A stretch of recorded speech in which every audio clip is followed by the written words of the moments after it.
can we give it up again for our musicians? Oh my God. Such beautiful music. And I want to thank our Master of Ceremonies today, Amada, for stepping up. Thank you. It's a lot of pressure. I've done it, and I know what it's like. So good morning. I'm so grateful to be back. Yes, the best day. The best day. We're here or we're online, but we're in community. We're with each other. And there's such a grace, a synergy, a connection, and energy. Can you feel it? Yes? I could feel it when I walked in, all the smiling faces.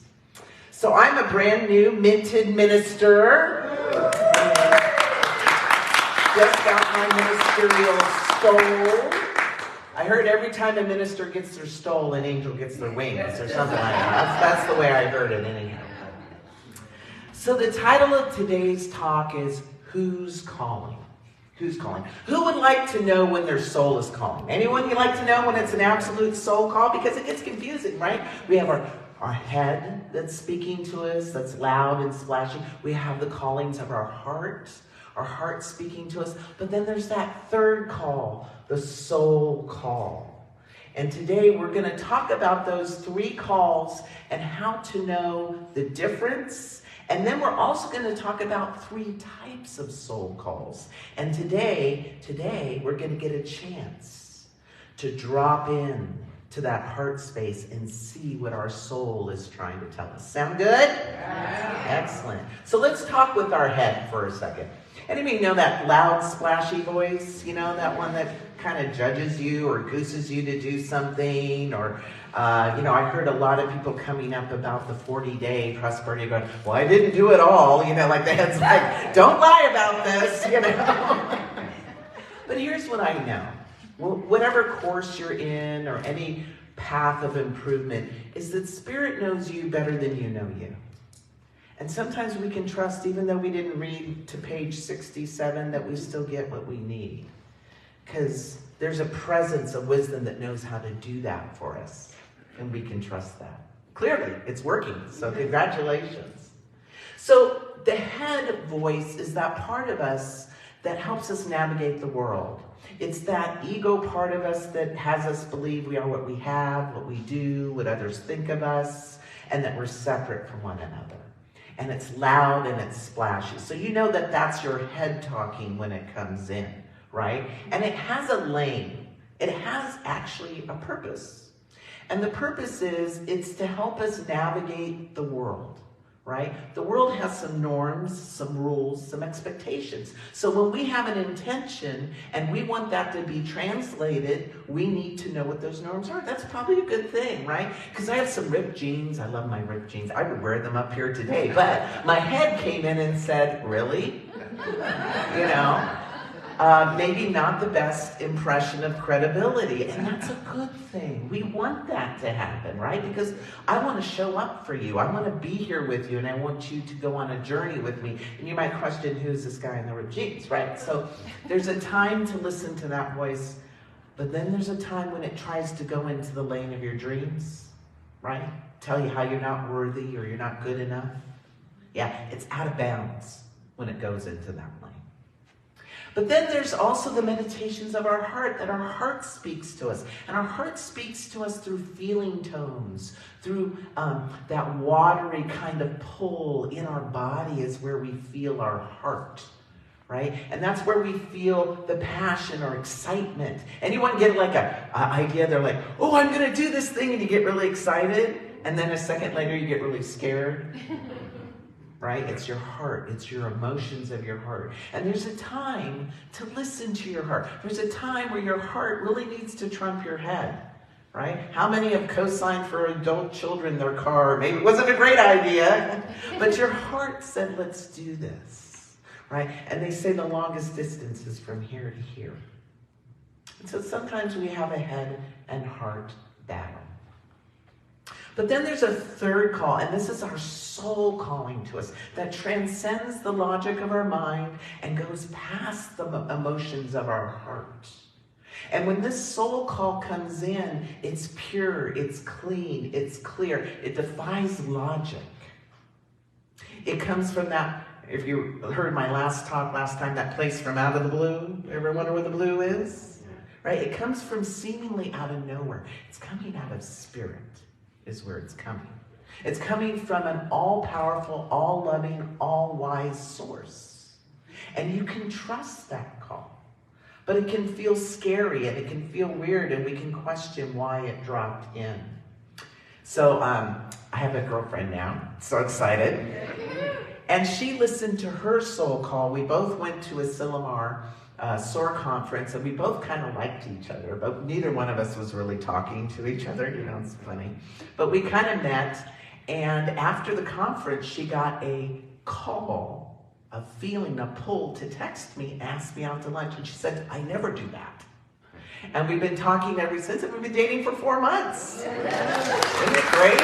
And she's going to be a minister next year, so who knows where all of that is going. But here's the thing about our soul calls. They don't go away.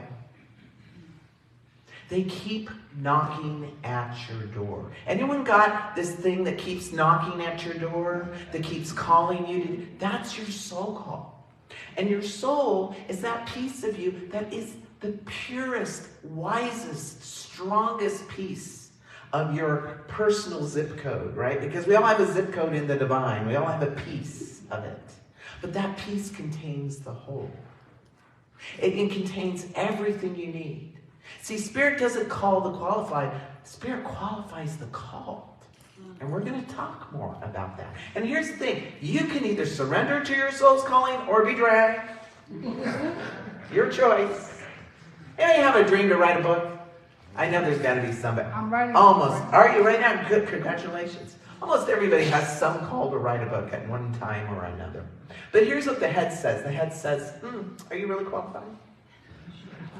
Too many writers in the world already. There's no money in it. Sound familiar? That's what the head would say. And then the heart gets excited, but then it gets fearful. It starts that feeling of resistance. It's trying to protect you from getting hurt. Ooh. Wow. Oh. The mic drop. Right there. Okay, there's somebody who needs to write a book in here. That's all I'm going to say right now. Because that was no accident. Maybe it's me. I have one. Finished writing. But here's what happens when it's your soul call to write that book. It doesn't go away. And you start doing things. You start researching editors. You start asking friends if they know anybody who could help. Right? You start taking writing classes. You start reading blogs. It just doesn't go away. I had this experience, very personal experience. So fun fact about me, I like to call it a fun fact, but it may be a little bit of a trigger alert for some people. I am actually a transgender man. I was born female, and I transitioned my gender at the age of 43, 13 years ago. And what I can tell you is, before I made the conscious decision, my soul was already pulling me towards it. Like when the documentaries came out, I couldn't stop watching them, but I didn't know why. And then I stopped shaving my legs. And then I started to wear more male clothes. And I didn't know why. I was getting dragged because I was resisting it. And I remember trying to talk to my mom about it, and I might as well have asked, why is the sky blue? It wasn't a conversation she was ready to have. And then after her transition, 2 weeks later, I was standing in my backyard, and I heard this voice as clear as day say, well, now you can transition. See, your soul stays on you. It finds new ways to keep you moving towards that call. And here's the thing, I finally said yes. And I didn't know how. It felt hard. It felt scary. My head was screaming at me. My heart was freaked out. But I was supported every step of the way. We can trust this call because who's it coming? Who's that call coming from? Spirit. All powerful, all wise, all loving. I love this quote. I saw this meme online. Didn't say who it's from, but it says, the more you listen to your soul, the true you, the more you will realize the part you play in the universe. Don't we all want to know our purpose? Yes? Yes. So we need to listen to our soul, because here's the thing. I heard we have about between 60 and 80,000 thoughts every day. Anybody hear that? And they're usually the same thoughts. But here's the thing. If we think the same thoughts, we'll vibrate the same vibration and we'll get the same results. But here's the thing. When our soul comes in, that out of the blue, that's something new. That's that newness that can stir the pot, that can get us vibrating in a new way so we can have a new result. So there are 3 types of callings I want to talk about today. The first one is what I call spiritual callings, where we have an inner awakening, right? Where something inside shifts and we see something differently or deeper than we did before. We get past those 60,000 thoughts for a new awareness. And then the second type I want to talk about is creative callings, where we're a channel for divine expression, because God can only do for us what God can do through us. And then the third type I want to talk about is healing callings, where we're healed, we're called to our own healing, and then to be a healer in the world. So let's start with the inner journey, that inner awakening. Any Byron Katie fans in the room? Isn't she great? Well, if you know a little bit about her story, many times our soul awakenings, or these inner soul callings, start with the dark night of the soul. And Byron Katie was in a very dark night of the soul before she had found the light. She was in the room for days in the dark. She had such self-judgment going on. She thought she wasn't even worthy of sleeping on the bed. She'd sleep on the floor. And then one day, she had a thought. From where? Out of the blue. And here was her thought. She thought, what if my mind is lying to me? What if my mind is wrong? And who would I be on the other side of these thoughts? She started to wake up, even in the darkest night that she was in. And that small change, that inner awakening, that inner soul call, led to her path of healing. Not only her own personal path, but now we know her as the healer she is on the planet today. I had a similar shift when I was in college. My mom and I, we had a difficult relationship in my young adulthood, especially because she was challenged with alcoholism and didn't show up really great sometimes when I was growing up. So I had that, judgmental view. I was kind of emotionally blackmailing her with her past, because I thought she should be some perfect version of a mother, right? Which doesn't exist. We all make mistakes. But I didn't know that, right? And then she got sick. She got really ill. In fact, one day I tried to call her and I couldn't get a hold of her. And I kept calling. It was not unlike her. She was always home. So I got this idea to call the hospital, and she was there. And they transferred me to her room, and when she picked up the phone, she didn't know who I was. She had had an electrolyte imbalance that plunged her into a psychosis. And when I got there at the hospital, the doctor said, we don't know what's going to happen. We don't know if she's going to come out of it. And I entered my own dark night of the soul. And I began to think how badly I wanted my mom back. And then I had a new realization that she was just this person, mortal person, who decided to love me the best she could. And I had a healing on the inside. I had a new awareness of her mortality that gave me a softer feeling about her, a gratitude I couldn't see until then. And she ended up making her recovery, and we went on to have 20 years of a beautiful, close relationship we wouldn't have had if I was still in that righteous judgmentalism, I could take out the garbage and not even be asked now. It was like a whole different shift. So I want us to go within now and look at our own spiritual callings. Let's take a deep breath in and just let it out. And if it's comfortable to do so, close your eyes and drop into that still small space within you. Where are you being called? Called to forgive,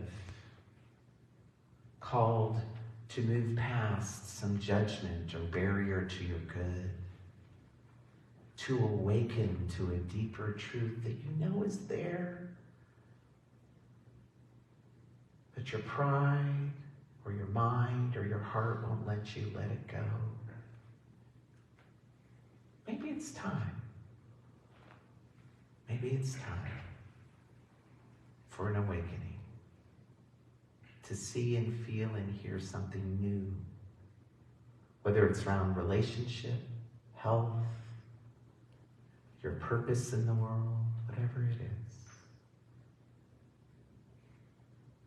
Now just invite you back into the room. Deep breath, fully back now, eyes open. And let's talk about the second type of calling, creative callings. Creative callings. So everyone remember the Wright brothers, right? They're attributed to have invented flight. But you know, they weren't the only ones at the time pursuing flight. In fact, they were the least likely to do it. There was another fella who was an inventor and scientist who was very well backed. Everybody was putting their money behind him. He was having all these press releases. I think he just liked the spotlight, to be honest. But I don't think he was making much progress. But then there were these guys in a field who just felt called to go out there and create stuff and try it and crash, and try it and crash. And they couldn't stop. I mean, I'm sure their minds and their friends were like, look, guys, it's getting kind of close here. Maybe we should stop. But they couldn't. Because they were being called. They were being pulled. They knew this was theirs to do. They were the least likely to do it. But they did. Because they had the call of Spirit guiding them and directing them. I had a similar experience back in 2012. I remember I wanted to be a TED talker. I still do, if anyone has connections. I totally want to go on TED. But I remember I wanted to be a TED talker, and I didn't know how. And then I had a vision. As I was falling asleep, I had a vision of a stage with a little red carpet, and I was doing my own thing. I got a group of people. We got our stories together. We got up on stage, and then we told them. I thought, this is great. And then I did nothing. Because I was terrified. Who am I? How would I do it? So 6 years later, I entered ministerial school, and I thought, oh, I need some money. Oh, what about that thing? So I programmed it. The minister said yes. I put out a flyer, and I did nothing. I didn't even create the curriculum. And there I am, the Sunday before the class is going to start. The minister walks by, and I thought, well, I should at least ask her if I can do an announcement. She'll probably say no, because you're supposed to put it in ahead of time. So can I do an announcement? Sure, just find the person doing that. And I go, oh my God, I got to write something really good. And I got up there, and I dropped into my heart. And I don't know what I said, but after service, that class filled up. And since 2018, I put almost 100 people through the program to tell their stories, to shine their light, and to help heal the world. See, this is the kind of thing when we say yes. When we say yes. And even yes to small things. Anybody know Toys for Tots? Yeah, if you know a little about that story, it was a woman who was retired, and she got this thought about children not having toys around Christmas. So she got some of her friends together, and they started to get these toys together and give them out. And what started as small, remember, there's no small or tall in spirit, but we judge it that way, grew into this amazing program. So we just never know. We can't always see the plan. So let's do another go within. Let's take a deep breath in, and let it out. Dropping into that innermost spot of your being, that high wisdom. What is yours to create or to do? Maybe it's to write that book. Maybe it's to volunteer. Maybe it's to adopt a child or an animal. Or maybe you have an outreach project for Foothills CSL that you keep pushing down. That's your soul calling. That's yours to do.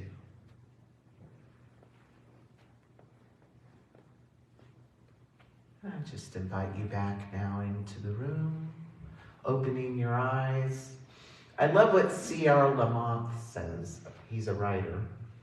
And in reality, that's what creativity really is. A spiritual connection with our higher power. A one-on-one talk with our soul. Which you just had. And then the third calling I want to touch on is our callings to heal. To heal whatever it is within us. And then to be a healer, right? I'm sure many of us have heard of Bill Wilson, the founder of Alcoholics Anonymous, right? He had a call. He had an idea. What if I got with another person and we just agreed to not drink anymore? They didn't even have the term alcoholic then. It was drunk or bum, right? And he started with that simple beginning on that call, that idea. And then resources started showing up. Much of Alcoholics Anonymous and the principles behind it are from New Thought, Emmett Fox, right? What if he hadn't said yes to that healing? How many people would not have found theirs? So this is our work, is to move towards our healing. So one last personal story. So back in my 40s, I was an addict. I was addicted. And I had become a version of myself I didn't know anymore. I was short. I was unreliable. I was angry, and I was mean. I was pretty self-centered. And I remember being in the backyard of my house, having this moment of clarity, looking at myself going, who am I? Who is this person? Because this isn't me. And I was suffering. I was in a lot of pain. And then I began to think about my father, who was a severe alcoholic. And I thought, was that version I got of him, was that not him either? And then I got a call to healing.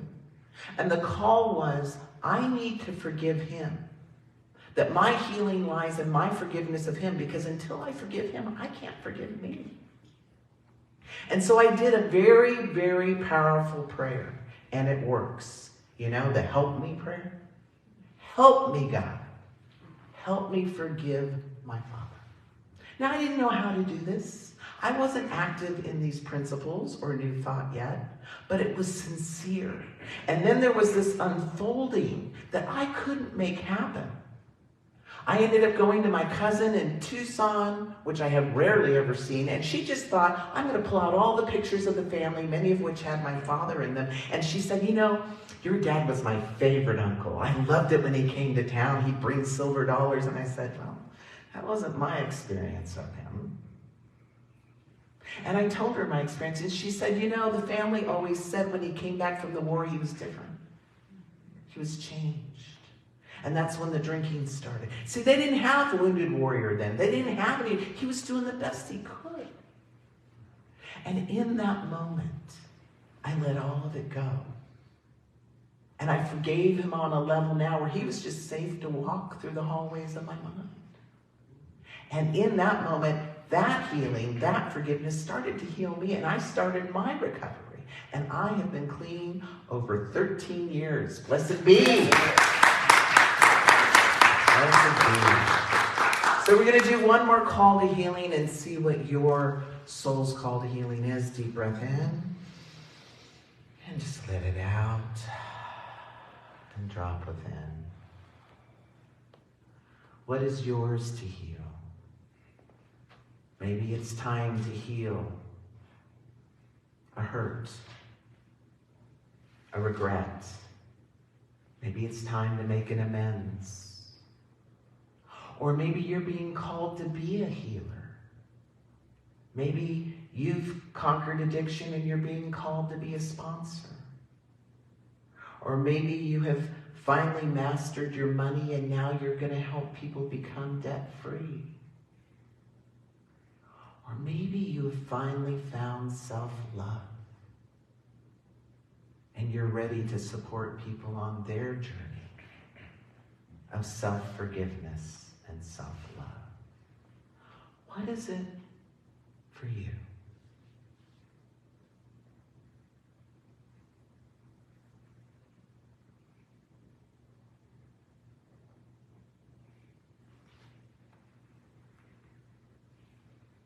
And now I just invite you to come back into the room. Open your eyes. Fully back now. I love what Brene Brown says. She says, one day you will tell the story of how you overcame what you went through, and it will be someone else's survival guide. Someone else's survival guide.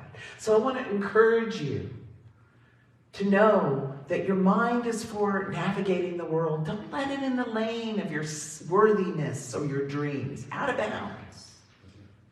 Right? And your heart is for navigating the matters of love and what you value and what you cherish. Don't let your mind talk you out of that. And lastly, your soul call is the call that you listen to all the time and you can trust. It's the highest part of you. It's the most wise part. And it is here to guide you not only on your journey, but all of our journeys. Because we're each like a ripple in the pond of humanity. We are always influencing each other. We are here when we have our healing, we heal the world, just like it was said today in the reading. That's where it begins. Because everything we do in here uploads into the one mind, and it what? Rains back down. And on people we may never know, we may never meet. But we can trust that it is so because we are one.